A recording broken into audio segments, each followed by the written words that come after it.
How Alex Jones and Infowars helped a Florida man stalk Sandy Hook families. In the world of conspiracy theorists, Alex Jones and Wolfgang Halbig fueled each other's darkest tendencies. Soon after the December 14, 2012, mass shooting at Sandy Hook Elementary School in Newtown, Connecticut, Mr. Jones, the right-wing provocateur, began spreading outlandish theories that the killing of 20 first graders and 6 educators was staged by the government and victims' families as part of an elaborate plot to confiscate Americans' firearms. Many of the most noxious claims originated in the mind of Mr. Halbig, a retired Florida public school official who became fixated on what he called this supposed tragedy at Sandy Hook. Court records and over several years, Mr. Jones gave Mr. Halbig's views an audience by inviting him to be a guest on Infowars, his radio and online show. Infowars given practical support and visibility by Mr. Jones. Mr. Halbig hounded families of the victims and other residents of Newtown, and promoted a baseless tale that ABL Richmond, a first grader killed at Sandy Hook, was still alive. The deposition and its details about Mr. Jonas' operation and his interactions with Mr. Halbig was made public on Friday, days after ABL Richmond's father, Jeremy Richmond, killed himself in Newtown's Edmond Town Hall, where ABL Foundation, a non-profit organization dedicated to brain science that the family established in their daughter's name, had an office. You can watch the full deposition here. The deposition and records are part of a defamation lawsuit against Mr. Jones brought by Scarlett Lewis, whose son Jesse Lewis died at Sandy Hook, moving forward in Texas. The families of 10 in the videotaped deposition, conducted this month, Mr. Jones says under oath that his sources for reports aired on Infowars include conspiracy theorists like Mr. Halbig, random emailers, and anonymous users on the chat room for CHAN. Mr. Jones acknowledged in the deposition that Mr. Halbig had been a considerable source of information for him about Sandy Hook. Asked by a lawyer, the heightened profile Mr. Halbig gained through Mr. Jones and his skepticism about mass shootings drew him into the orbit of the National Rifle Association, as well.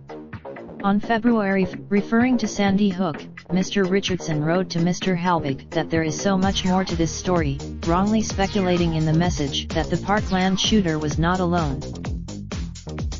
Mr. Halbig, 72, lives in a gated community in Florida with his wife and a white Havanese dog named Coco. He calls himself Mr. Halbig displays a folksy affect, and frequently says that as soon as his demands for information are met he can get back to my life with my grandchildren.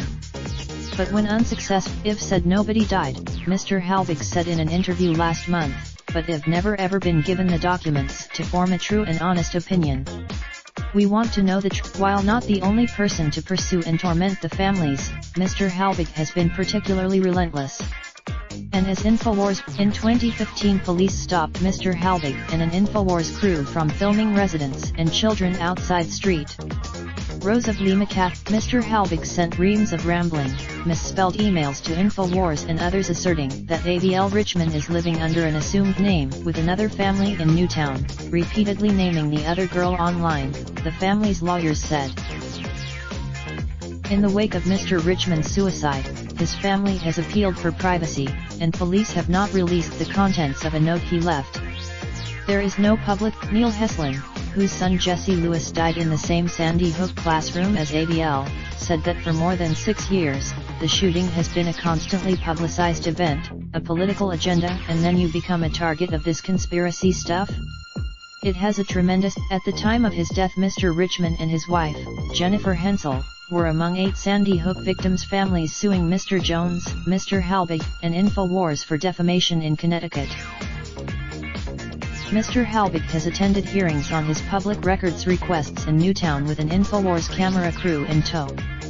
He has repeatedly. Nelva Mark Green, whose daughter Anna perished at Sandy Hook, called Mr. Halbig a certified lunatic on Twitter after he posted harassing messages to her last month. He's been asking. Another parent, Leonard Posner, whose son Noah died in the same classroom as Anna, reported the abuse, and after 6 years of appeals, Twitter suspended Mr. Halbig's account last month. Mr.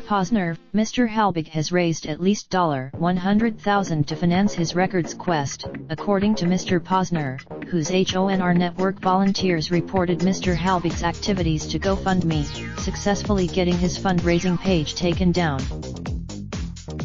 In a 2015 email to Infowars news director, Rob Dew, Mr. Halbig asks him to thank Infowars nightly news host David Knight for allowing me the interview.